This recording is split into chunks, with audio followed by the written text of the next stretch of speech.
Bom, rapaziada, só voltando aqui porque o TikTok, não sei porquê, ele não deixou gravar os últimos 30 segundos do meu vídeo, mas eu estava falando da seleção brasileira, né, dos últimos 4 jogos. O Brasil ganha de Senegal bem, né, inclusive o Brasil não tinha vitórias ainda sobre Senegal, vence a Coreia num banho de bola, perde para o Japão e empata com a Tunísia.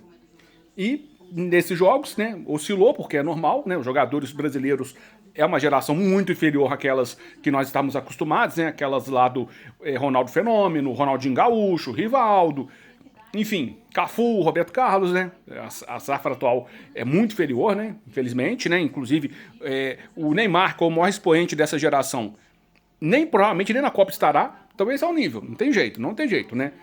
Hoje o futebol brasileiro está nivelado por baixo em termos de talentos, de safra. Claro que tem jogadores muito bons, os caras jogam no Real Madrid, no Liverpool, no Chelsea, no Barcelona.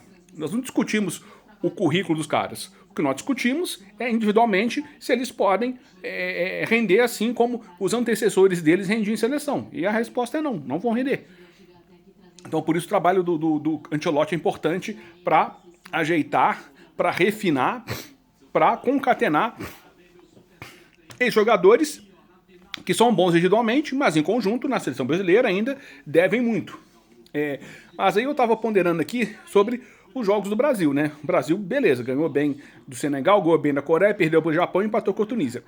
Por mais que não tenha jogado bem contra Japão e Tunísia, e Japão, no primeiro tempo, foi muito bom, nós não podemos botar a culpa no Ancelotti se o Fabrício Bruno pipoca, né, faz lambanças atrás de lambança contra o Japão, aí isso compromete o resultado. Se o Hugo Neneca, que não é goleiro de nível de seleção, falha 2 vezes, aí a sorte da seleção é que apenas uma das falhas dele redundou em gol, a outra, a bola saiu, mas um goleiro que não tem nível para a seleção brasileira, e não é preconceito não, pessoal, ele é fraco. O Corinthians pode ficar chateado, mas ele é fraco.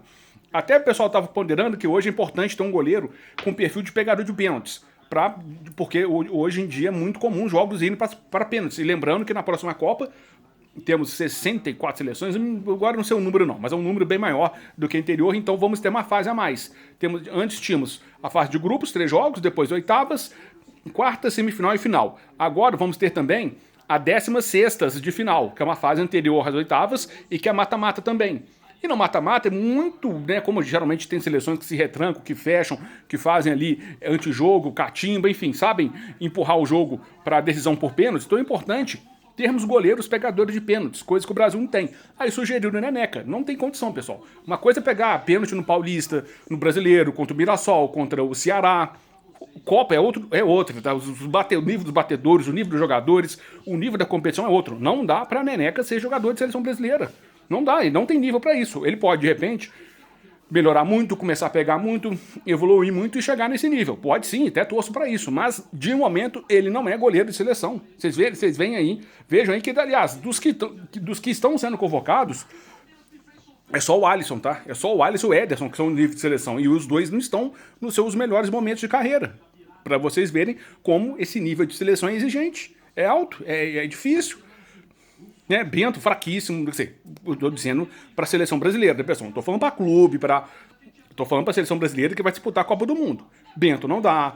O John, o Carlos Miguel o Carlos Miguel do Palmeiras, né, que já jogou no Corinthians. Talvez, né, vamos ver o que ele vai render aí, mas o Rossi, sim, né? Não é brasileiro, né? O Rossi, goleiro do Flamengo, esse sim daria, mas não dá. O Rafael do São Paulo, sem condição. O Rocher do Inter vai jogar a Copa do Mundo e frangueiro. Ontem falhou em 3 gols. Horroroso esse cara. Meu Deus do céu, um time que tem qualquer pretensão. Aliás, o Uruguai, se esse cara for titular, o Uruguai sai na primeira rodada, hein? Olha que pode pegar um grupo aí com os Uzbequistão, com seleções fraquíssimas e ainda cair na primeira fase. Por quê? Se o goleiro é frangueiro, se o goleiro não tem nível, ele compromete o time inteiro. Então por isso que não dá pra ter Neneca, não dá pra ter Bento. Olha, é uma coisa que o Ancelotti tem que levar a sério. É goleiro. Goleiro, e lembrando, tem que ser um... Sinceramente, eu acho que o Fábio entra na conversa porque ele é melhor do que todos esses que eu citei. Todos esses, assim, tranquilo. Pra mim, particularmente, olha que eu fui goleiro, tá? Fui goleiro do Tupi na base, né? Não continuei a carreira porque eu preferi estudar, né?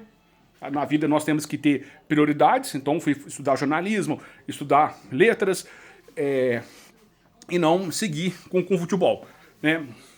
Então, assim, A posição eu conheço, tá, pessoal? Então eu falo pra vocês, Bento, Neneca, não dá, não dá. Ederson, assim, nós ficamos bem com o pé atrás, mas tecnicamente ele é um dos melhores que tem. Mas, sinceramente, nível de goleiro, com esse nível de goleiro brasileiro de hoje, eu iria de Fábio pra reserva e o Cássio pra ser o cara de pênalti. Porque o Cássio também tá numa fase não muito boa, qualquer bola alta ele costuma se enrolar, né? Assim, aqueles chutões que a bola vai decaindo, ele costuma se enrolar. Mas no pênalti ele é um cara gigante e ele se garante, ele intimida o batedor. Então, pensando nesse sentido, ele vai até o Cássio para ser o terceiro goleiro. Mas enfim, é só a minha opinião, tá, pessoal? Que, aliás, prefiro a minha do que de muitos jornalistas aí, né? Que vocês acompanham por aí. Mas enfim. Então é isso, pessoal. Então, seleção brasileira, ano que vem a Copa, o bicho vai pegar. O Ancelotti tá com o time pronto. Já temos um time titular, os 11 titulares. Tem essa novela aí do Neymar, se vai ou não vai. Espero que não vá. A não ser que o Neymar faça uma pré-temporada, faça um puta tratamento aí clínico, um tratamento fisiológico, fisioterápico também, evidentemente. Fisiológico, mas sinceramente eu não levo fé em Neymar não, tá? De maneira alguma. Mas enfim, o Ancelotti já tem um time dele, os titulares, também boa parte dos reservas, ele também já tem aí definido. E é aquela coisa, né?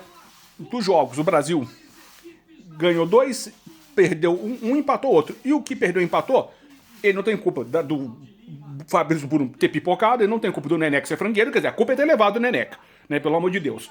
E contra a Tunísia, ele não tem culpa quer dizer, a culpa dele foi mandar o Paquetá bater, mas ele já viu, não dá pra Paquetá bater pênalti de seleção, né? Pelo amor de Deus. Então, é isso, não dá pra Paquetá ser batedor de pênalti. Aliás, pra mim, eu até discuto ele na seleção, tá? Pra mim ele serve assim, pra grupo, reserva, mas eu ainda tenho lá minhas dúvidas, porque eu acho que tem jogadores, porque o Paquetá, pra mim, ele é um cara que não tem intensidade e joga na Premier League. Por isso que eu falo, Premier League, ó, cuidado, hein? Tem muita gente que não vê jogo, aí fica achando, Premier League. Tem time que é de muita correria, né? Em especial esses times que contratam muitos jogadores da África, jogadores eslavos, que esses caras são muito fortes, muito intensos fisicamente, mas você não vai, assim... Chega argentino, Garnacho lá do que tá no Chelsea agora. Esse cara tem intensidade? Ele tem. É um cara... Entendeu? Então tem cara em Premier League que o cara não é isso tudo. O cara às vezes é bom de bola, é técnico, mas o cara não é aquele cara intenso que corre, que é box to box. Nem todo mundo lá na Premier League é assim. Tem jogador ruim lá, tem jogador cansado, jogador troteiro, tá? Premier League não é a solução de tudo não, tá? É só pra lembrar aí pra alguns que não acompanham os jogos lá e acham que é só o cara, cantando Premier League, convoca aí que o cara é bom. Não é assim, tá? Então é isso, pessoal. Então, a seleção tá desse jeito aí. Acredito muito que a campanha vai ser boa.